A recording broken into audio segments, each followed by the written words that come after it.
Hello दोस्तों, स्वागत है आपका हमारे YouTube चैनल पेनिशिया हिंदी पर।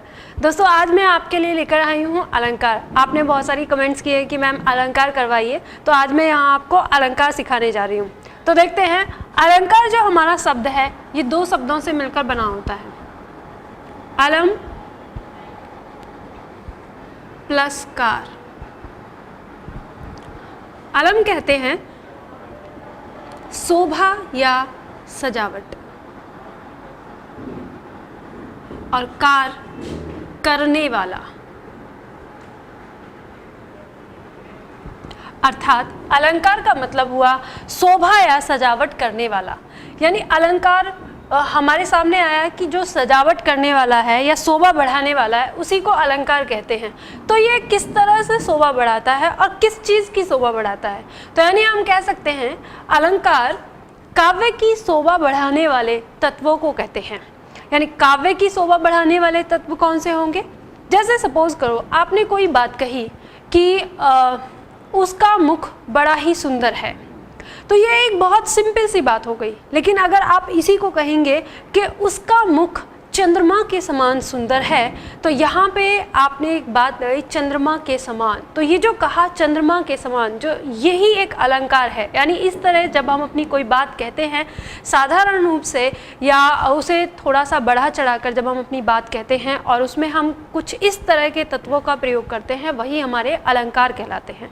तो अलंकार हमारे कितने प्रकार के होते हैं यहाँ हम देखते हैं। तो जो हमारे अलंकार होते हैं वो 3 प्रकार के आते हैं। देखते हैं, मैं लिखती हूँ यहाँ। अलंकार हमारे 3 प्रकार के होंगे। शब्द अलंकार पहला अलंकार, दूसरा अर्थ अलंकार और तीसरा उभय अलंकार।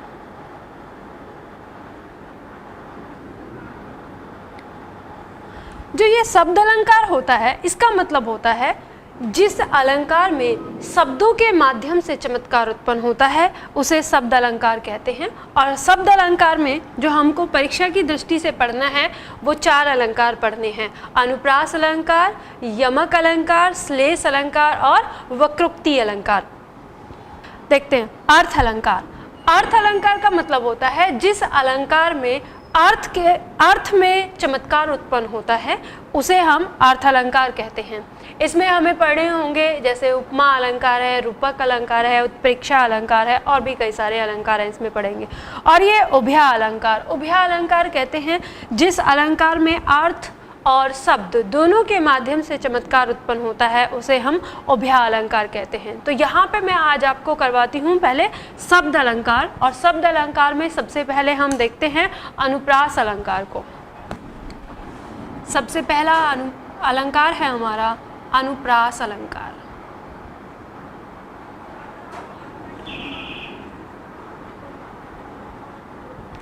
अनुप्रास अलंकार, ये अनुप्रास शब्द 2 शब्दों से मिलकर बना है, अनु प्लस प्रास। ध्यान रखिएगा दोस्तों, हर अलंकार की परिभाषा आप उसके नाम से याद रख सकते हैं। यानी उसके नाम, अगर आपने उसके नाम के बारे में थोड़ी सी डिटेल जान ली तो आप उस अलंकार को याद रखेंगे। जैसे हम देखते हैं अनुप्रास अलंकार को। अनुप्रास अलंकार में आपका दिया है यहाँ पर अनु प्लस प्रास। अनु का मतलब हो गया बार बार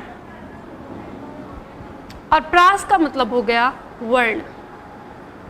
यानी हमारी परिभाषा निकल गई। तो अनुप्रास अलंकार की हमारी परिभाषा होती है जब किसी वाक्य में कोई वर्ण 2 या 2 से अधिक बार प्रयोग में आया हो तो उसे हम अनुप्रास अलंकार के अंतर्गत रखते हैं। तो यानी हमारा इसके नाम से भी हमें पता चल गया कि बार बार वर्ण यानी किसी वर्ण का बार बार आना ही अनुप्रास अलंकार कहलाएगा। यानी अनुप्रास अलंकार की परिभाषा हमें बताती है कि इस प्रकार के अलंकार में कोई वर्ण बार बार रिपीट होता है। हम कह सकते हैं 2 या 2 से अधिक बार। तो अगर हम इसकी किताबी परिभाषा को देखें तो किताबी परिभाषा कहती है कि जिस अलंकार में कोई वर्ण 2 या 2 से अधिक बार प्रयोग किया गया हो उसे हम अनुप्रास अलंकार कहते हैं। तो देखते हैं इसके कुछ उदाहरण, यानी उदाहरण किस तरह से होंगे। देखते हैं दोस्तों, मैं यहाँ पर कुछ एग्जाम्पल लेके आई हूँ। यानी अनुप्रास अलंकार के कुछ एग्जाम्पल हैं। जैसे सबसे पहले है जय जय भारत भूमि भवानी। इसमें हमें जय जय एक वर्ण ये मिल गया जो लगातार आवृत्ति हुई है जिसकी, और यहाँ पर हम देखते हैं भारत भूमि भवानी, यहाँ पर एक वर्ण हमें मिल गया। तो यानी इस पंक्ति में हमारा कौन सा अलंकार हुआ? अनुप्रास अलंकार। दूसरी में देखते हैं, यहाँ आपका दिया है चारू चंद की चंचल किरणें।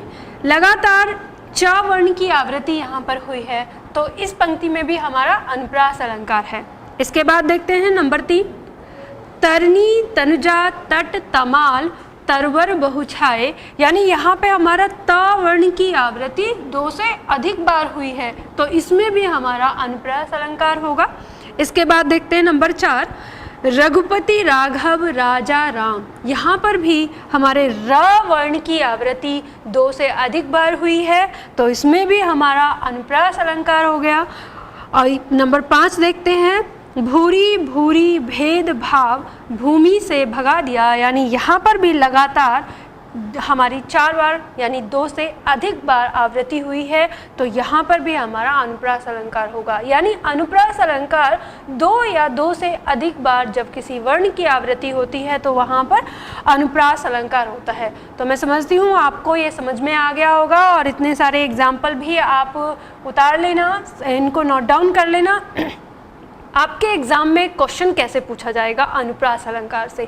तो आपके एग्जाम में पूछा जाएगा, इस तरह से कोई पंक्ति दे दी गई होगी और कहा जाएगा कि इस पंक्ति में कौन सा अलंकार है, और आपको आंसर्स में नाम दिए रहेंगे, तो आप आसानी से पहचान सकते हैं कि इसमें अनुप्रास अलंकार है। ठीक है, आज हम अनुप्रास अलंकार हमने सीखा। आज के लिए बस इतना ही, इसके आगे हम करेंगे नेक्स्ट वीडियो में। और इसके साथ ही साथ मैं आपको बता दूं दोस्तों, अगर आप हिंदी का एक व्यवस्थित तरीके से अध्ययन करना चाहते हैं और आप चाहते हैं निधि मैम से हिंदी सीखना, तो मैंने panacea-hindi.com ये मेरी वेबसाइट है। इस वेबसाइट पर ऑनलाइन क्लासेस शुरू की हैं, तो आप वहाँ पर जाकर आप अपना एडमिशन ले सकते हैं और एक क्रमबद्ध रूप से आप अपने घर पर बैठकर अपने मोबाइल पर, जिस तरह से आप YouTube पर देख रहे हैं मुझे, वैसे ही आप मेरी वेबसाइट पर जाकर अपने घर बैठे मेरी क्लास ले सकते हैं। अगर आपको ये वीडियो पसंद आ रही है तो इसको लाइक करिए, शेयर करिए, और हाँ, कमेंट करना बिल्कुल नहीं भूलिएगा। बताइएगा कि आपको समझ में आया या नहीं आया, और आपको और कौन से टॉपिक पर वीडियो चाहिए। तो आज के लिए इतना ही। Thanks for watching.